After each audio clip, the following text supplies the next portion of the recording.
Hey everybody, Jason Sherman here. In today's episode of Zero to CEO, I speak with serial entrepreneur and marketer Chris LaMorte. Welcome to the show. Hey, thank you. Happy to be here. Awesome. And today's topic is winning the AI marketing game before your competitors do. And anybody who knows me knows that I'm also running an AI startup right now. So we're trying to beat our competition. So this is going to be a really, really good episode. It's very relevant. So let's first talk about how you see AI transforming the marketing landscape, because it really has been, right, in a lot of different ways. But what do you see as the changes? Yeah, everybody, I think at this point, a lot of people know about like the obvious stuff. So I do take a little bit of a different view, a more unconventional view. So people know, of course, about the like ChatGPT's new image feature, for example, the content writing, SEO, stuff like that. But what I'm really focused on, what we're really focused on at our company is on conversion rate optimization, optimizing people's advertising on their website, on their landing pages, etc. So I think there's a huge opportunity for transformation there. And so I'll explain it this way. Like Google, Facebook, TikTok, etc., those social platforms, they've been using AI in their ads to basically more effectively serve ads to customers for a long time, for years at this point. But when somebody clicks on those ads, oftentimes they land on a landing page or a web page or Right. whatever, and there's not really any AI or optimization being done there. It's just a traditional landing page. So that's Which what we're I've really. always found that really strange. It's funny because I noticed the same thing. Mhm. We used to see that, the landing pages, and like it's capturing maybe an email. Right. That's when we kind of went into that whole section of AI, which is capturing leads, right? Phone, name, email, conversation summary. Those are the AI agents we built. So why do you think that they're not using these tools that are available to them? That's actually a good question. I'm not sure. we I've been should wondering that. we should Um, both ask them, right? I mean, it's yeah, just because it I do doesn't see make. tons of companies, and that's what I always tell people. I'm like, it's crazy how many people are still just not really getting into this stuff. So there's a huge opportunity right now. Yeah, I think both of us are filling a pretty major gap. And I keep telling people the same thing. Like, yeah, you and I are techies, we're building AI startups, and then maybe some you said everyone's hearing about these things. That's a good Mhm. point, right? Everyone's hearing about them, but they're not all using them. Right. What's Mhm. going on there? Why is the gap so huge between us techies and the other 8 billion people in the world who are not using AI? So what I've seen, because I talk to everyday business owners all the time. I always make a point to do that, to talk to them personally on a regular basis.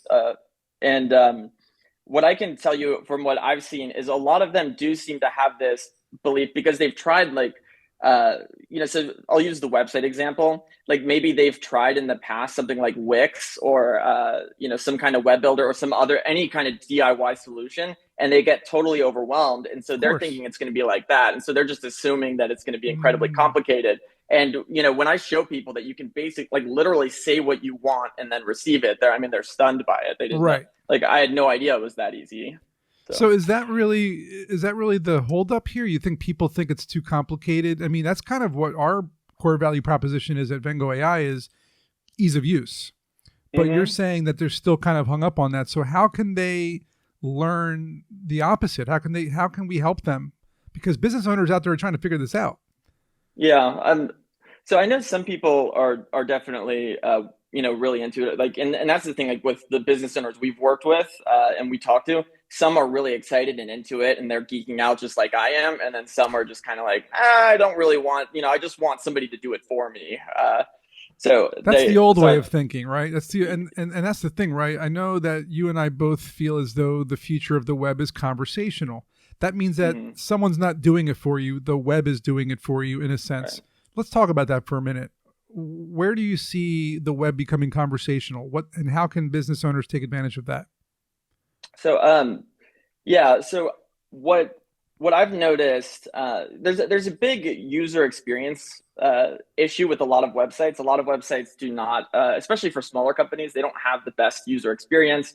They're not really optimized for conversion, uh, and a lot of times, when you see, AI chatbots, a lot of them are used are actually like really outdated, and it's kind of crazy seeing that. Like literally, we'll try to. My wife shows me examples all the time. It's kind of funny, like where you click on the chatbot and then it's just a contact form, and then it Right. says, "Okay, yeah, contact us," and that's about the extent of the conversation. Or sometimes it just doesn't even work. We've seen all sorts of different Or examples, leave a message. but We'll get back to you later. Or it's just yeah, or it's just like a FAQ tree where you ask questions and it yeah, programmed in there. yeah, I exactly, totally very agree. I totally agree pre-programmed. with you.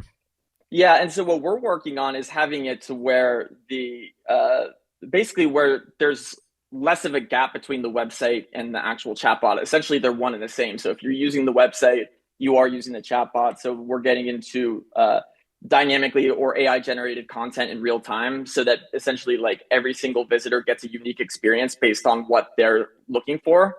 An That's example super I cool. use a lot. Yeah, yeah. So an example I use a lot is like chiropractors, because we've worked with a lot of those for some reason, and it's because they have a ton of information. They have a ton of conditions they Right. treat, a ton of different treatment methods, and so people, if you're looking at the website as somebody who's not an expert, it's extremely overwhelming. And so by being able to just go on the website and it's like, hey, what can I help you with? There's a few different options, and then if you want, or if the option is not there, you can just say what you're looking for. It does make the user experience a lot easier, and then they're only seeing the information that they want, not having to like go scroll through some landing page.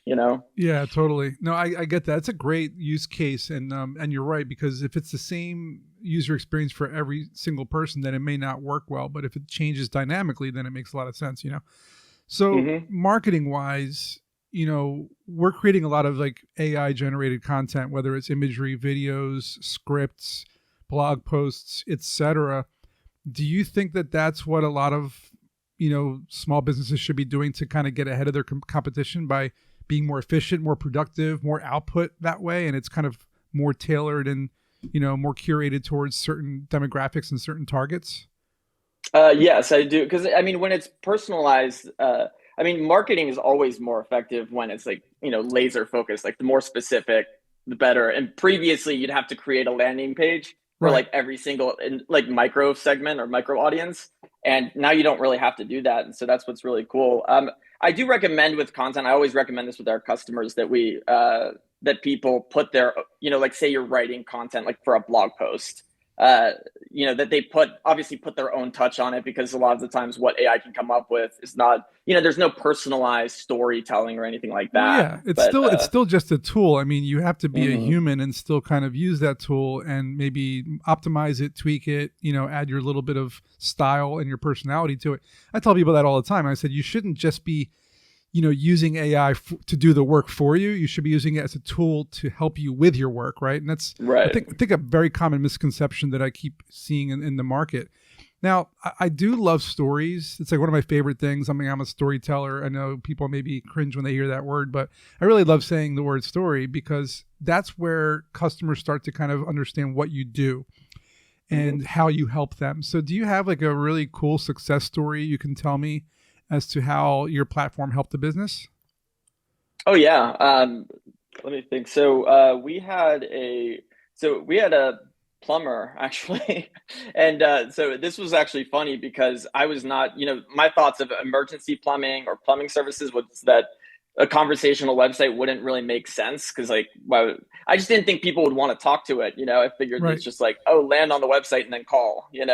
right, right. Um, but he was really, this guy really wanted to try it, and we didn't, and so he didn't touch the ad budget, he didn't touch any of his marketing budget. All they changed was the website or the landing page, and within 60 days their leads, or their conversions through their landing page grew by 50%. Yeah, So there's a pretty massive jump, and because like 50% that's a increase in lot. conversion rates. Yeah, I mean it's a 50% increase in leads. So I mean like that. That's That's a it's huge incredible. number.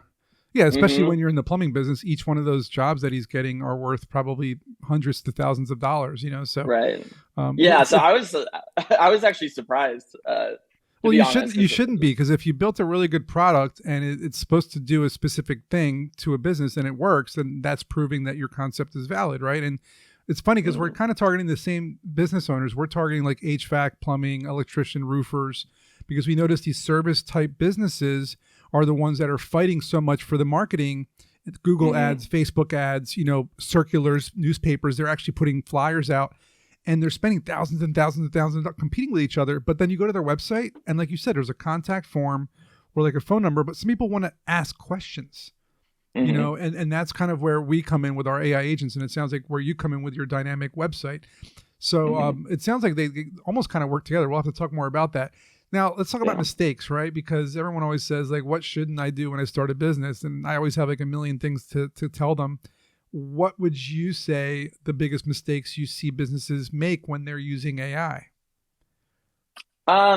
So there's a bunch of them. I think one of the big mistakes I've seen, especially for new businesses, is just doing too much too early. I think that if you try to do like, oh, I want to automate this, and then I want this feature and that, and I want to add this little tool, and they want to do all these different things at once, and then nothing really works well. They just have a bunch of things that don't really work that great.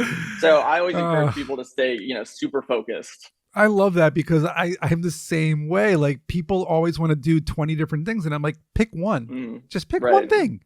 Get that one thing done and then move on to this. It's kind of like lean startup methodology, right? Like it's just, do one thing, see if it works, iterate, and go to the next.